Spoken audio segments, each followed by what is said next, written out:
Hello everyone, welcome on in. It is Betting Weekly Game Bet Match. It is week number 2 on the regular season and we are back to our usual format, 3 shows a week after my New Year break in Dubai. Joining me as per usual on a Sunday afternoon, look ahead to the 2 tournaments of the week on the ATP Tour. I'm delighted to say joining me is my co-host and our senior ATP Tour handicapper. It is Sean Calvert. Happy New Year to you, Sean. I haven't spoken to you since New. How are you, mate? Happy New Year. I'm all right. Just got back from Legan's football. They won 5-1.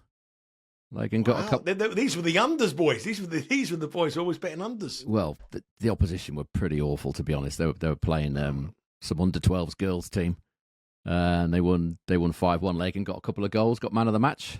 Player of the match. Now we're in 2025. Is that what they call it? Player of the match. Player of the match. You can't be saying man of the match now. Can you not? Especially when you're up against the girls team. Well, there wasn't any girls on. Sean, you're not woke enough. I'm not. You're right. That's very true. That's very true. Player of the match. Is that what do they call it? Player of the match now? Do they? Yeah, even on the Premier Leagues now. What's the point when they're all men? What's going on there? I don't. Listen, the world we live in. I only abide by the rules. I don't make. I could get it if it was a mixed team. Then I could sort of see your point. But if it's all blokes, isn't it man of the match? Am I wrong? Player of the match. I'm sticking with man of the match. I mean, I'm not having this. Anyway, player of the match, man of the match, whatever. He got that. So, they won 5-1, and now I'm just got back in the last few minutes and ready to talk some tennis. Well, unbelievably, the match went on. They were considering cancelling the match today between Liverpool and Manchester United because of the weather, but they let the under 11 match in Leon C go ahead. Incredible. The weather's always pretty mild here compared to the icy wastes to the north. You very rarely get snow or anything like that down here. It was very wet, but yeah, it was a bit muddy, but it was certainly playable for sure. Playable. Good win for the Calvert household today. Hopefully a good win for your next week.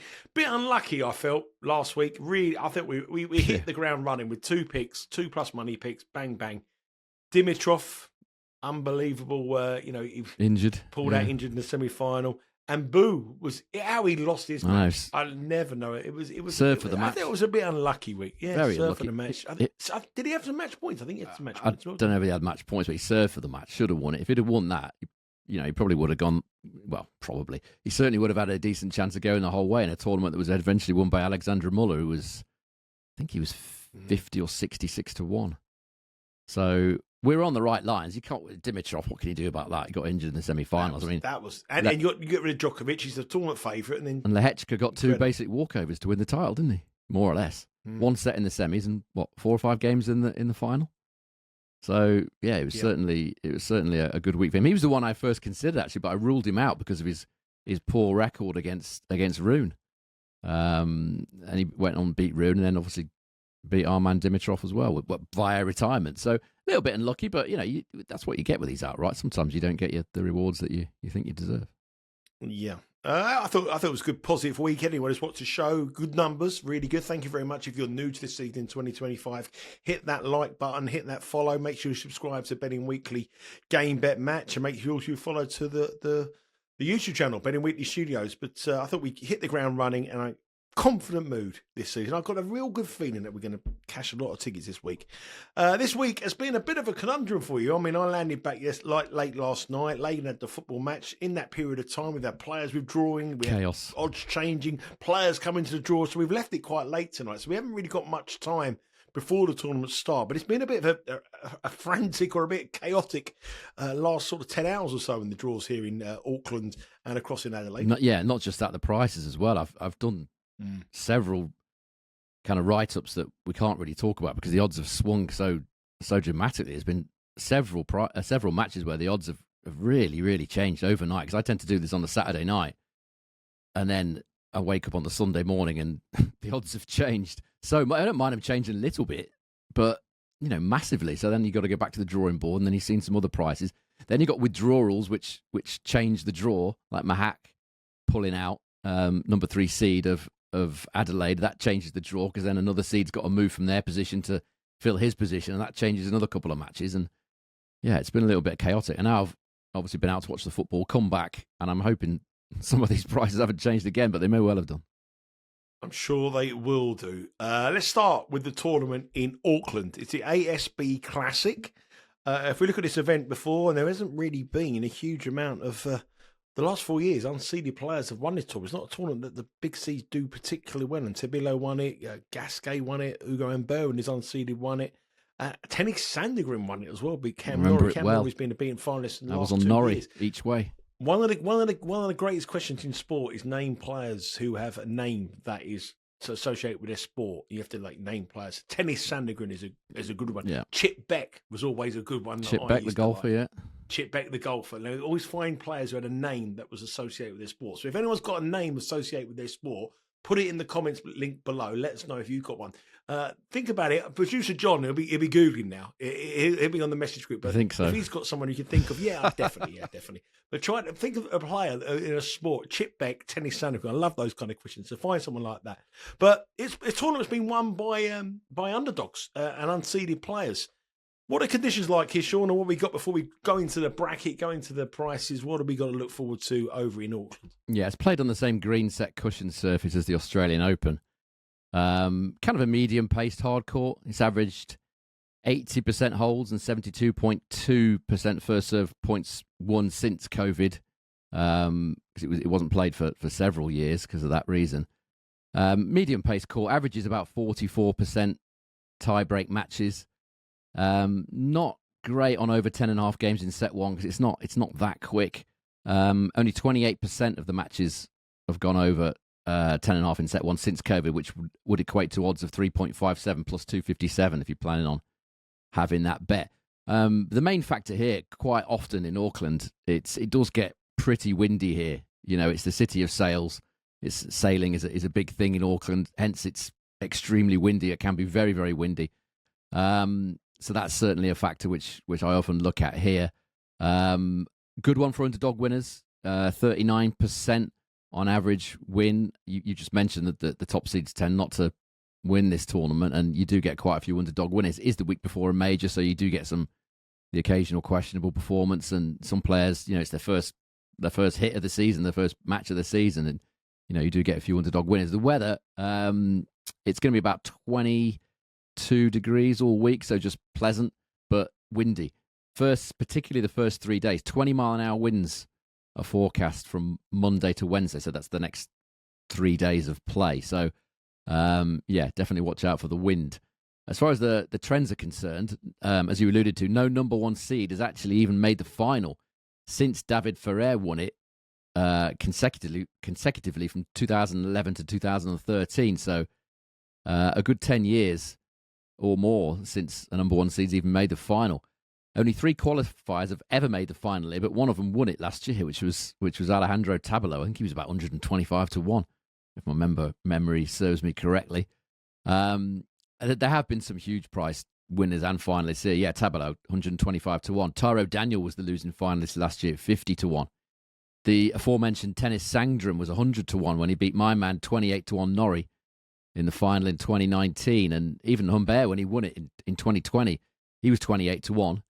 And he beat Benoit Paire in the final, who was 25 to 1. So, yeah, it's not a tournament where you would be looking at the favourites to be bankers, that's for sure. And it's not a tournament where you look for the big hitters, as you said there. Tabilo won it last year.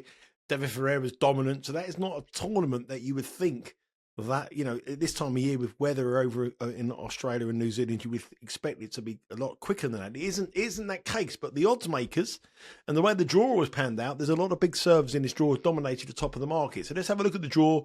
There is 4 players who are guaranteed their place through to the last 16. Number 1 seed Ben Shelton is already there. Number 2 seed Alessandro Tabilo, defending champion, points to defend. He's in the number 2 seed. He's in the bottom half of the draw. Serundulu is up there with Shelton in the top half of the draw. Then we have Sebastian Bays in the bottom half of the draw. So that's really not the high caliber of players you would expect. If you went to the seedings, it's a bit it's all gone over the place at the moment because Mpetshi Perigard is out, the number 5 seed as well. He's still in the graphic for the outright prices, but that's only been breaking in the last couple of hours or so. So Mpetshi Perigard is out. But if you look through the draw, you've got Shelton, you've got Borges, you've got Serundulo, you've got Cobillo, We don't know. Probably a lucky loser or qualifier will take Etcheverry Perigard's place. It's Struff, actually. They've moved in the draw. So Struff moved from his original position in the draw, sorry, mate, to take Etcheverry Perigard's position. Okay, so Struff moves into there, which probably helps his chances there. So Struff moves into the bottom half of the draw, but he's got a tough opener against a Boo. And then we have Bays, Mickelson, and Diallo. If we look at the odds with Bet Rivers, Ben Shelton is the favourite at plus 350. Maybe the American connection, maybe the fact that they expect him to do well at liabilities. But, on this surface, would you want to be taking Ben Shelton the first tournament of the year at plus 350? Jakub Mensik, a very, very talented youngster who will meet Ben Shelton if he wins his first round match. That'll be round number 2. He's the second favourite at 6. And Etcheverry Perigard is obviously out. Cam Norrie 9, Mickelson 10, Tabio 10, Sonego 11, Cerundolo 14, Carballes 14, Monfils 16, Riley Opelka, will he compete? He's 16. Diallo is 22 to 1. Boo, who very disappointing last week for us from a winning position at 22 to 1. And there is no Struff. I can imagine Struff coming into that betting at some stage. But they're in the market. Cam Norrie as well. He's there at 9 to 1.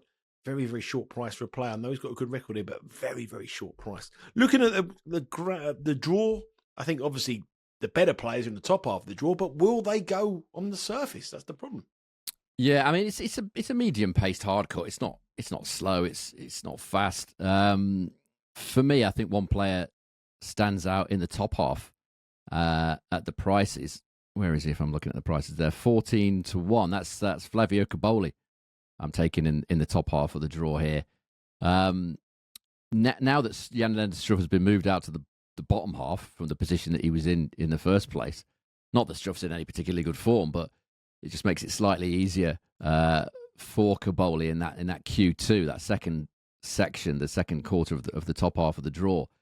It looks a very, very a kind draw for Carballes. And the other factor that I like, or one other factor that I like about Carballes here, is that he's beaten Ben Shelton both times they've played on a hard court in Washington, D.C., in a ATP 500 last year, and a tournament you were at last year. You might have even seen the match in Geneva. Not sure whether you did, but it was at Geneva. Shelton lost to Carballes there as well.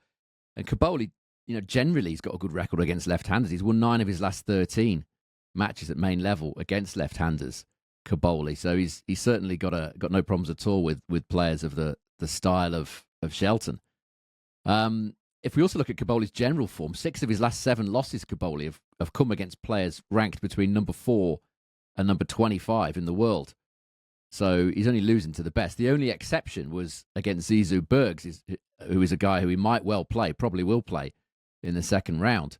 And that was in Davis Cup, but it was Carballes' first ever Davis Cup match, so he was a bit nervy. So I can forgive him that one. And this is a good chance. Carballes will certainly fancy his chances of a bit of revenge against Bergs. As I said, he's a finalist. Carballes at ATP 500 level in that Washington, D.C. tournament where he beat Shelton. So the form is there, the level is there, the draw is there for Carballes. So he'll be my pick in the top half at 14 to 1.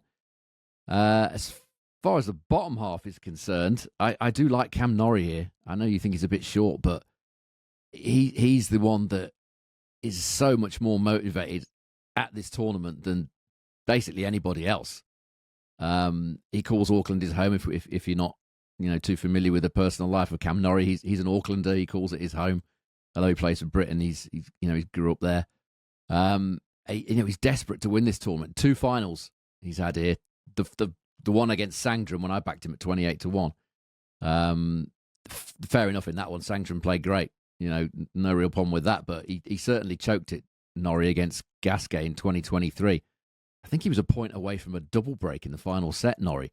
Lost 6 of the last 7 games, if memory serves me correctly. It was a real...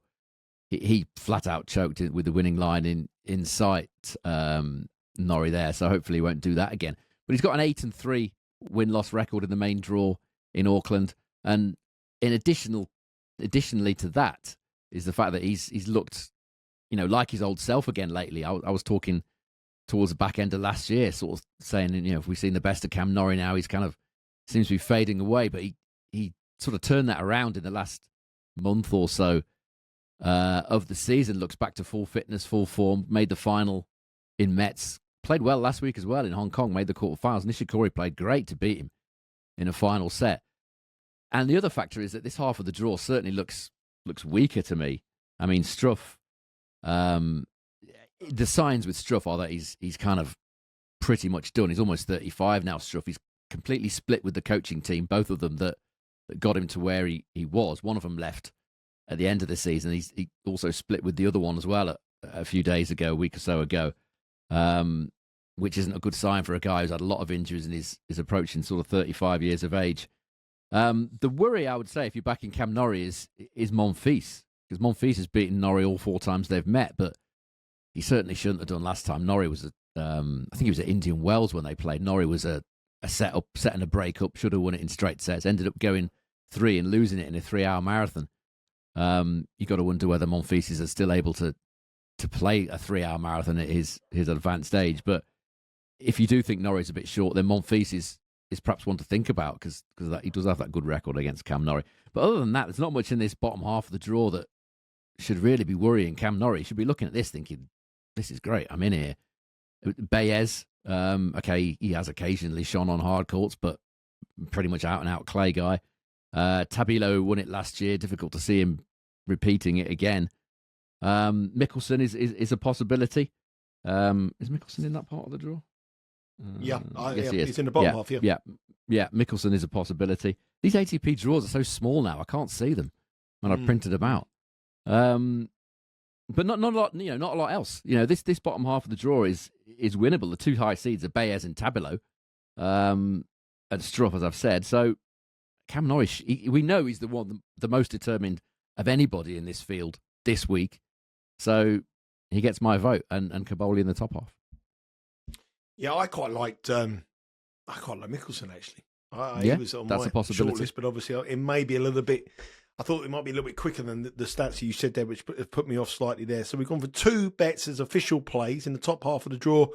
We have gone couple of each ways, Carballes falling the one, and in the bottom half of the draw we have gone for I can't remember. I've written it down. I've whatever Cam Norrie at 9-1. It's not that I wasn't listening, paying attention. I've just I've got. You can't read your own writing. Draw in front. I've got the wrong draw in front of me, and I haven't got my glasses on. As I got older, I need these glasses down. These are like Poundland specials, like £1.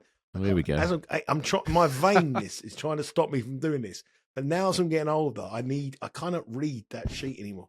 It's because the ATP draw sheet now is so small. I know. I don't know why they've changed. It only takes up half the page of the A4 paper now. It's unbelievable. Yeah, so I don't know why, and they don't tell you the surface either. They just put hard or grass or clay or whatever. Well, clay's clay, I suppose. But on the hard courts, just put in hard. It's not that helpful, really, is it? It could be anything to the people that aren't aware of the different surfaces and the different speeds and stuff. It's not great. Not great at all. But these eyes, they're getting worse and worse and worse. And these are like literally $2 from the $2 shop, and they make my eyes look like. I think you need to invest in some better ones, tops. Don't you? No. I'm gonna get some more. Anyway, let's move on. They're okay at the moment. They're okay at the moment. They're all right. Yeah, they're okay at the moment. Okay, let's move on to 2 matches. We've got 2 matches, and last week, as I said, Sean gave us 2 matches on this show and 2 winning bets, both at plus money. And we have 2 matches that has caught his attention here in New Zealand. The first match is Lucas Pouille up against Roberto Carballes Baena. Lucas Pouille is minus 159, Carballes Baena is plus 128. The spread is 1.5.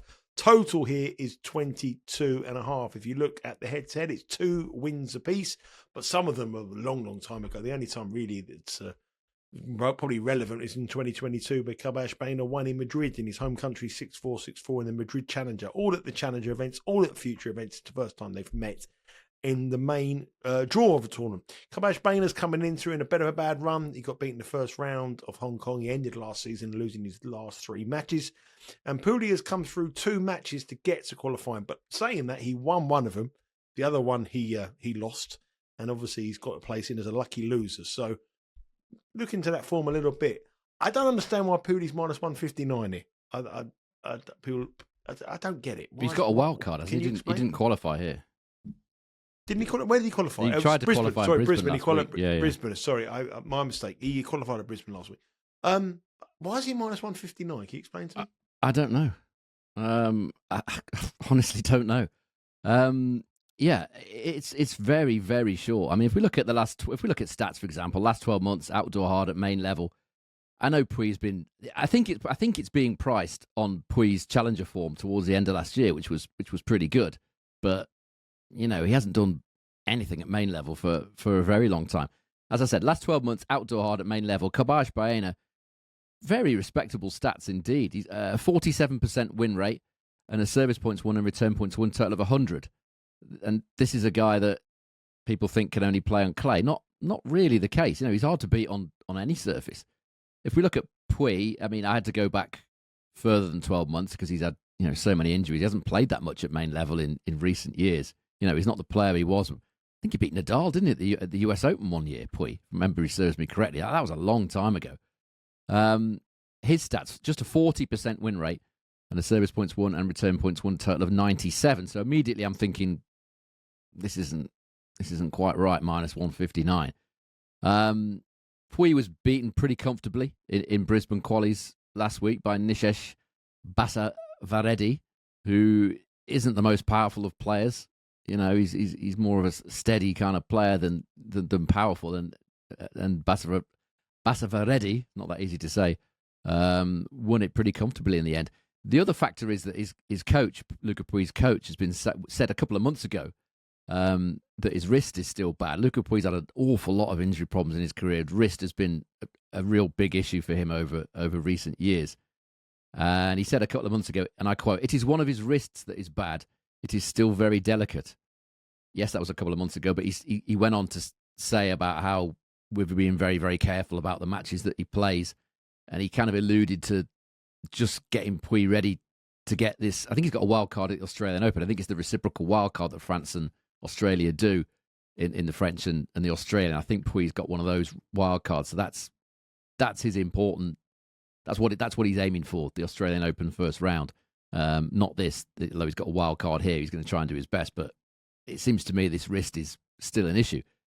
As I said, he played well in challenges in the autumn, but he's lost Pouille 12 of his last 16 matches against top 60 ranked opponents. Carballes Baena is in the top 60 at number 57. And you just feel like Pouille's going to have to play, like his old self years ago to justify odds like this. And Carballes Baena is underrated, as I said, on hard. His stats are very good, as I just said. He made the quarterfinals here in Auckland last year. He beat Bautista Agut and Offner, ended up losing to Ben Shelton. So I just think Pouille is overrated here, and Carballes Baena is underrated. So we know what Carballes Baena is all about. You've got to beat him. You've got to hit him, not hit him off the court exactly, but you've got to play a very clean match if you're going to beat him. I also can't see Pouille getting the better of the Spaniard in a long grind. Don't see it, especially with the fitness issues that Pouille has had. So for me, plus 128 on Carballes Baena is a good bit of value.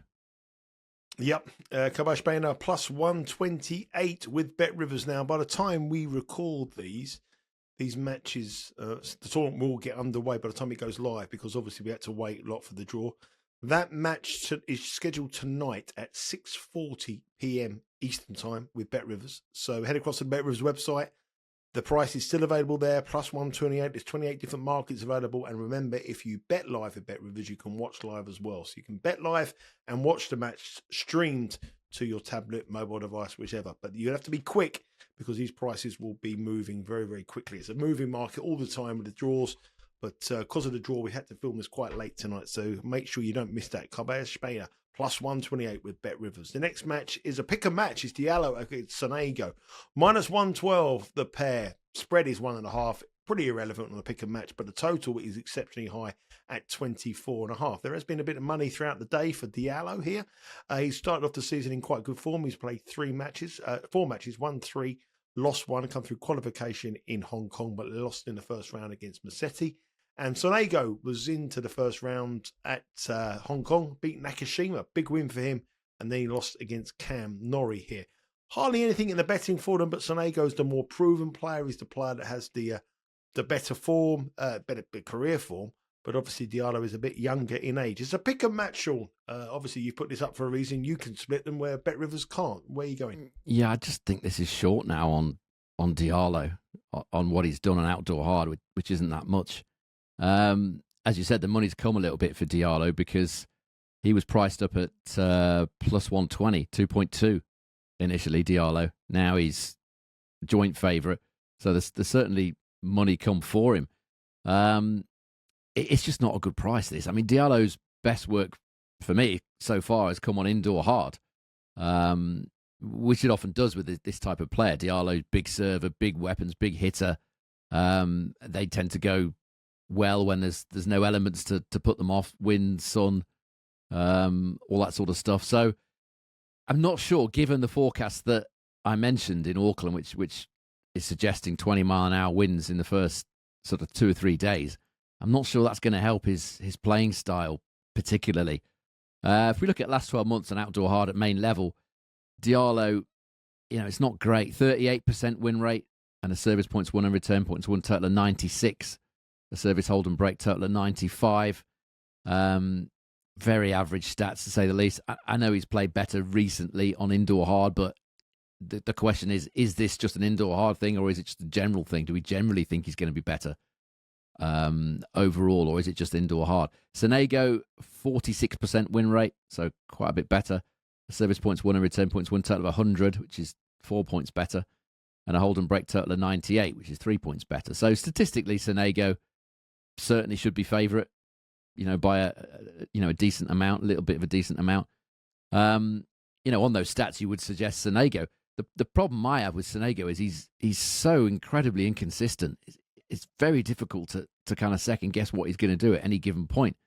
And he's lost 8 of his last 11 matches in Australia and New Zealand, which isn't great. If I was just going on the stats, I would certainly be going for Sonego here. I still fancy Sonego, but it's probably going to be more of a lean than an official player. As I said, he's very mercurial. You know yourself, Nigel. This is a player that you can look $1 million. He came in and won Winston-Salem without even dropping a set in just before the US Open last year, August last year, and then lost 6 of his next 7 matches. And that's Sonego. You really don't know what you're going to get from him at all. If you trust Lorenzo Sonego, then this isn't a bad price at all. Bet Rivers minus 112.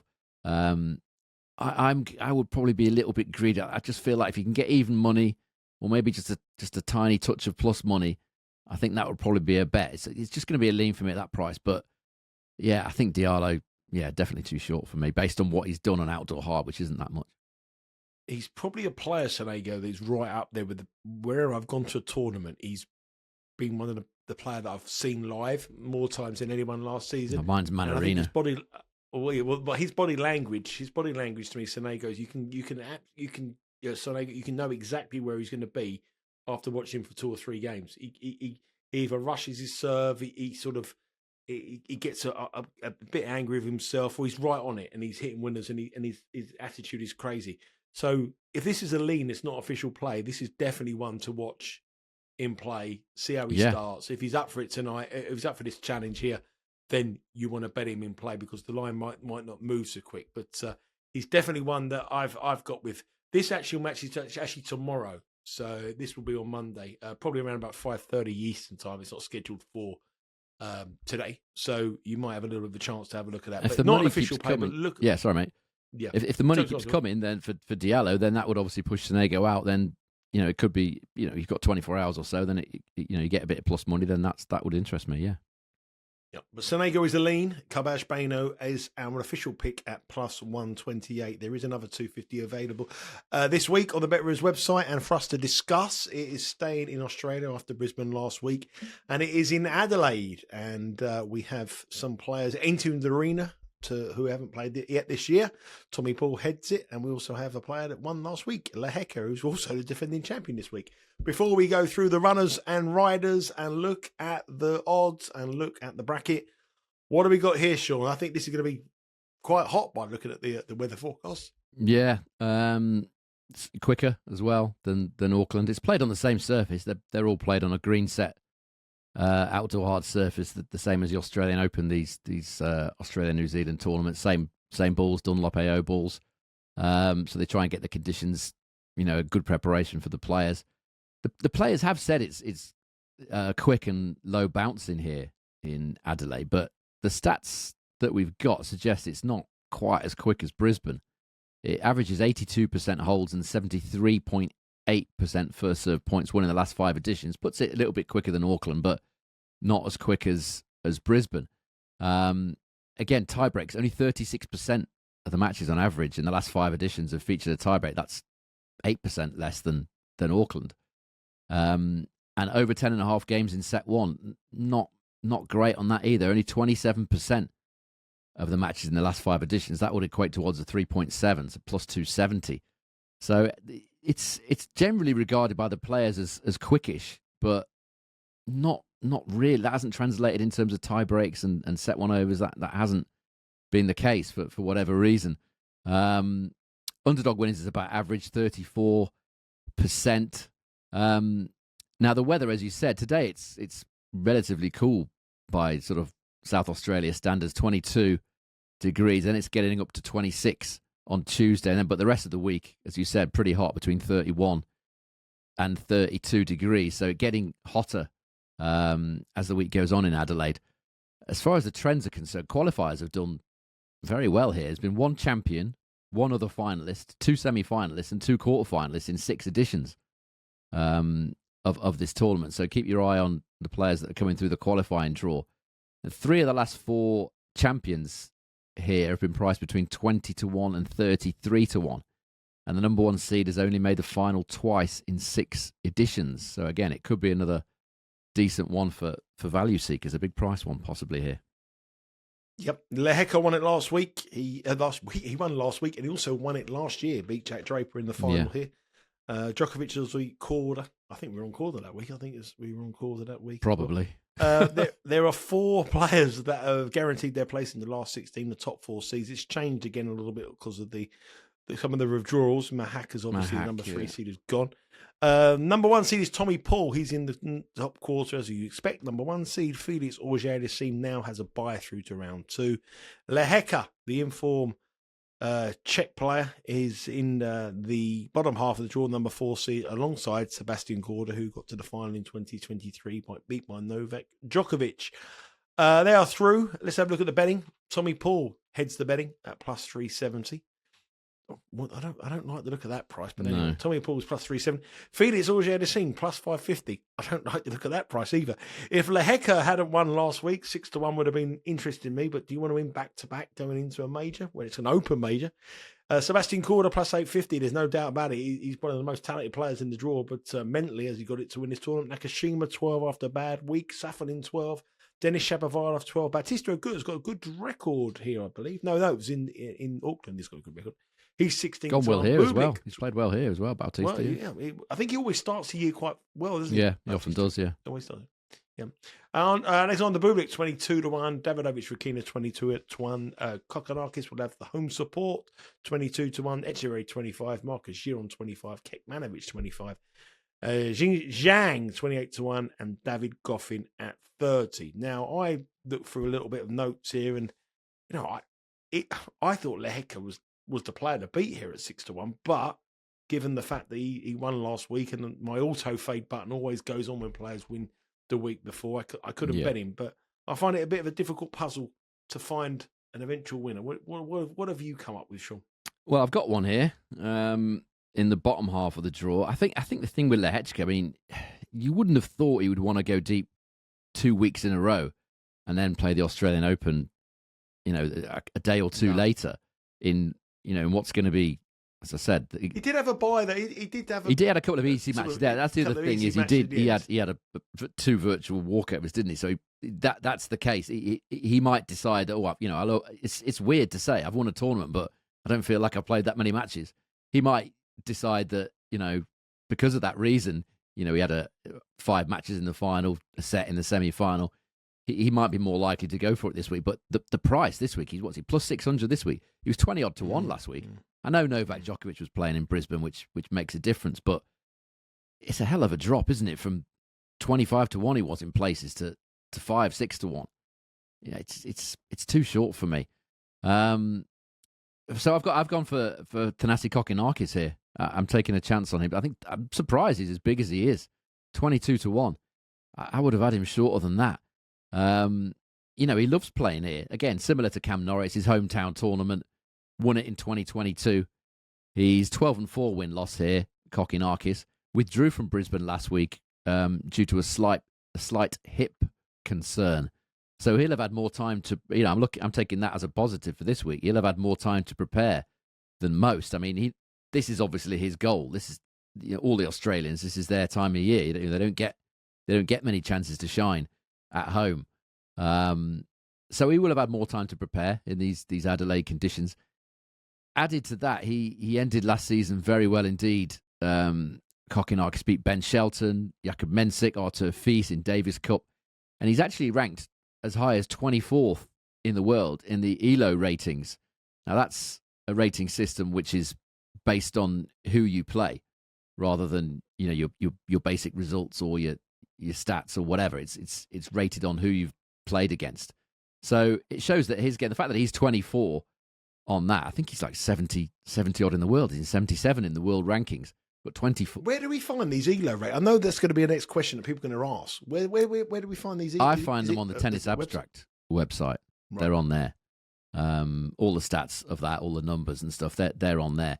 I don't use them that often because they're by and large they're very similar to the ones I work out for myself. But this is quite a substantial difference. 24th in the world compared to, I think he's 77. Kokkinakis. So that's a big difference. And it shows that his game does hold up very well against the better players. I mean, if we're being honest, Kokkinakis should be ranked a lot higher than he is. But there's a couple of reasons that he isn't. One of them is he's had so many injury problems throughout his career, plagued by injuries. The other one, and I think he'll probably admit this if you pressed him, is that he hasn't really been up for the tour grind around, dotted around the world. There have been times when he's been a bit tanky and a bit kind of, really fancy it this week.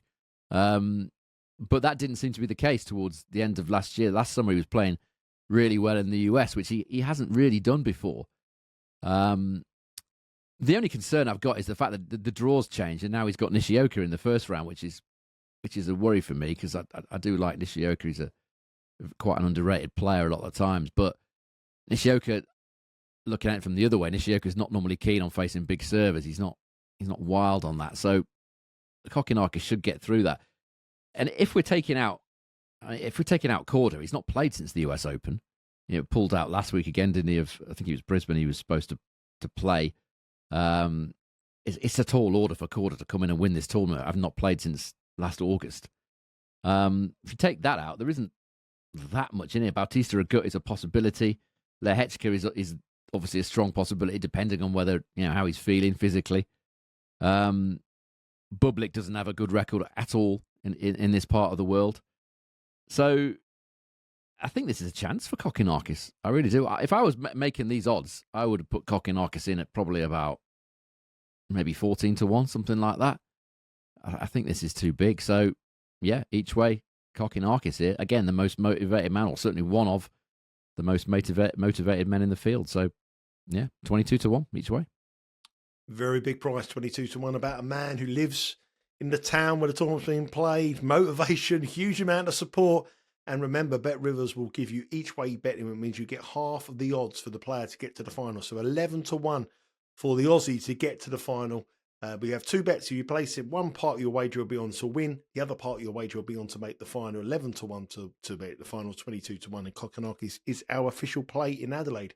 We have a couple of matches. I'm surprised we've got a couple of matches because the markets were swinging. It was crazy. There was crazy moves on the betting in the last 24 hours or so on some matches. But you have come across a couple of little bits of value you like. And the first match is Denis Shapovalov against Zhang. Interesting one. This one, I actually thought Zhang. On my little list, I thought Zhang could go quite deep in the tournament here. So I'm interested to see your thoughts on here. Zhang is the underdog. He's a player that's got a lot of pressure on his shoulders whenever he plays, and he's got up against an opponent here that isn't playing very well. But yeah, he's the underdog here. Zhang at plus 127. Shapovalov is minus 162. The spread is 1.5, and the total here is 22.5. How do you see this one going? I think it's too short again on Shapovalov. Regular listeners will probably know I'm not his greatest fan. I did have a couple of others lined up here, but as you said, there's been some very big odds swings. I'll just quickly talk about that. Bautista Agut was priced at 1.8. Now he's gone out to 2.3. So that's a a strange move against Davidovich Fokina. O'Connell last night was 2.1, now he's 1.68. Again, another very big move, and a slightly smaller one. Kekmanovic started out 1.91 into 1.79 and looking like he's going to be shorter. So those three were the ones that I kind of looked at and then thought, well, there's not a lot I can do. Well, Bautista Agut was a late one. He was quite a decent favourite there. Got out to underdog. There must be something afoot there. That's a strange one. But again, Shapovalov, the odds haven't moved on this one. It's as it was when I looked at it earlier on this morning. Slight change, but not much. Minus 162. Not for me. He was sick last week in Hong Kong, Shapovalov, with the virus. Pulled out the doubles. He did play in the singles, but it was a kind of laboured effort. He was clearly nowhere near fit. Didn't shake hands at the end. Didn't want to pass on the virus to Nishikori. So not fit, clearly. He certainly missed training and not match fit last week. Zhang played very well in patches last week. He played United Cup, did Zhang. He played against Zverev and Taylor Fritz, and he beat Thiago Monteiro, another left-hander, very, very comfortably indeed. Won the first set against Zverev in fine style as well. Played great. Couldn't keep it up, unfortunately, for him. But he's a player that has said many times in the past that he always likes playing left-handers. Showed it again against Monteiro a couple of days ago. He's got 11-9 win-loss record against left-handers at main level, does Zhang. So winning record against lefties. Beat Shapovalov, of course, the only time they played each other in it, which ended up a very tight match. I think it was in Madrid, wasn't it? On the clay at altitude in Madrid. Yeah, ended up in a final set tiebreak, which Zhang won. So he does like playing lefties. He's beaten Shapovalov before. And Shapovalov, a bit like the other Canadian, Diallo, his best form lately, I know he played well towards the end of last season, but it's all indoor hard. Yet to be proven. He's still got it on outdoor hard. Last 12 months on outdoor hard at main level. Shapovalov, 41% win rate, which is not great. Service points won and return points won total is pretty good at 101. His service hold and break total is only 99. Zhang's got a better win rate, 43%. His service points and return points won total is 99, a couple behind, but his hold and break total is the same on 99. So just on that, there isn't enough really to make Shapovalov this short. It will be a fun watch, this. Both players, this is a match that I would like to watch if it's not on at some crazy hour. Both players are very aggressive style. There's not going to be much left behind with these two. But for me, the value on Zhang. Shapovalov, I've looked into his record because he always seems to me to be a favourite that doesn't really oblige that often. He's only won 8 of his last 20 main level matches, Shapovalov, when he's been priced up in between the price range of 1.5 and 1.7. That's minus 200 and minus 143. So he's anything but a reliable favourite in this price range. So for me, there's enough in this to back Zhang, plus 127 with Bet Rivers. Plus 127, and it's the first match on Adelaide this evening. Oh, is it? Okay. So it starts at 11 o'clock this evening, Eastern time. So you haven't got much time to get across. Plus 127 is the price with Bet Rivers. One of the best prices for Zhang against Shapovalov, who's, can we trust him at the prices? But 127 is the price for Zhang, and that does look a little bit of value. Move on to the final match we're going to discuss. It's Etcheverry up against Tristan Schoolkate. I think that's how you pronounce it. Schoolkate. It is Schoolkate, yeah. Schoolkate. Tristan Schoolkate is an Australian player. Thomas Martin Etcheverry obviously is a player from Argentina who's done exceptionally well over the last few years, and he's up to number 39 in the world. Schoolkate is 168 in the world rankings, and Schoolkate actually isn't doing very well at the end of last year in the Challenger events. He's played, he's a player that's not really been performing at all well, but yeah, he's really up. He's got to really up his game here against a very, very established opponent, and hence the reason why Thomas Martin Etcheverry is minus 305. Schoolkate is plus 235. The spread is 3.5. Total here is 22.5. Now, I always think to myself, why has Mr. Calvert put up a player at minus 305? I can't see you making a case for Schoolkate here personally, but no. I thought you might be taking Etcheverry at minus 3.5. So I'm quite interested to see what you got to say. No, he's going to make a case for Schoolkate.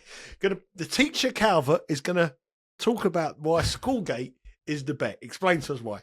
Well, I think he's got a better chance than these odds suggest against someone like Etcheverry that isn't usually at his best in quick conditions. Etcheverry's lost 7 of his 11 matches in Australia. He had to come from a set down to beat 125th ranked Billy Harris in United Cup last week. I'm not saying Schoolkate's going to win this, by the way. I'm just suggesting that he could be a one to look at on the handicap. I do like to get with the Australian players at this time of the year. As I've said, they don't have much chance to shine. They've got United Cup if they choose to play that, and then Brisbane and Adelaide. That's it. Then they're at the Australian Open, and then forget it for the next 12 months. So this is a time of the year that is hugely important, to all Australian tennis players. Schoolkate's no different. He doesn't have huge weapons, but he's a very tough competitor, and he's not afraid to come to the net, which I like in quick conditions. And I feel like it will be a good tactic for him to use against Etcheverry, who we know is, he's not comfortable. He is comfortable playing his baseline style. He's not a player that would come to the net that often. I feel like if Schoolkate can rush him in these conditions, then that's always a good tactic against Etcheverry. Poor record on grass, very poor. Not a great record in Australia either. Schoolkate's got, he's decent. He was very, very close to beating Jakub Mensik at the US Open. I don't tend to look at too much of what they've done in challenges unless it's incredibly impressive. If they've not done so well in challenges, there's plenty of players that play their best on the bigger stages. Maybe Schoolkate's one of them. As I said, he should have beaten Jakub Mensik at the US Open. Did beat Taro Daniel the previous round. And for me, he's going to be fired up for this. And, some of these Australians, they do play above themselves at this time of year. I probably wouldn't be thinking about Schoolkate to beat Etcheverry anywhere else in the world. If in Europe or somewhere like that, then probably not. But they do tend to play above themselves. So I feel like it's one that Etcheverry, probably will win it in the end. But I think over 2.5 sets is interesting here. Plus 148, that was at Bet Rivers when I looked earlier. I don't know whether that price has changed, but I think there's enough in this for me to think that Schoolkate is going to press him and make that price on Etcheverry look at a little bit too short. Currently, the price is still plus 148. That match is tomorrow, 6:30 p.m. Eastern time. You have a lot of time to head across to Bet Rivers. And as I said earlier, if you bet with Bet Rivers, you'll be able to bet live and watch live. Every one of these matches we're covering on the ATP Tour and the WTA Tour is live, available on the Bet Rivers website. We did start well last week. We started with profit, plus 1 unit on the week. It felt like it was a week that we could have done a little bit better with Dimitrov's failure from a great position. But we still won in profit. WTA show was minus 4 units, but that's early days. EPL show gradually coming towards profit, minus 158, and we've got some picks to come on Monday. And the extra time boys with James Easton, Dan Roebuck, and Steve Wiss are absolutely smashing it, leaving us all behind plus 19.4 units. So across the channel on all 3 shows, very, very substantial profit. Sean, give us a little recap of your bets this week. Yeah, so starting in Adelaide then, which we've just talked about. Zhizhen Zhang to beat Denis Shapovalov. I think that was plus 127, 2.27. The outright is Thanasi Kokkinakis each way at 22 to 1. So those are the 2 bets in Adelaide. Moving across to Auckland, if I can get that up. So 2 outrights there in Auckland. Flavio Carballes at 14 to 1, I think he was. And Cam Norrie, I believe, was 9 to 1. 9 to 1, I think. Yep. So those 2 each way. And the match bet was Roberto Carballes Baena to beat Luca Pouille. I think that was a plus 128 chance for Bet Rivers. I was away last week. Oh, no, I was away last week, and obviously last week I was in Dubai, so which meant that we didn't do Betting Weekly Game Bet Match on the usual period. We were now back. We're 3 times a week minimum, so we'll be back on Tuesday and Wednesday this week, giving you the best bets across the ATP Tour, and obviously the Australian Open tournament starts next week. We'll have the draw previewed, we'll have the matches, and we'll be extending to 4 shows a week next week for the first major of the year. So the tennis action comes thick and fast. It was a week off for me last week, but we are back now with a bang. Not only the tennis, we have the channel full of soccer, WTA tennis as well. Myself and Roy Giovanni have just recorded a show on that as well, looking ahead to the 2 tournaments this week in the build up to the Australian Open. And we have Betting Weekly Premier League off this week because it's the FA Cup and we also have Betting Weekly Extra Time.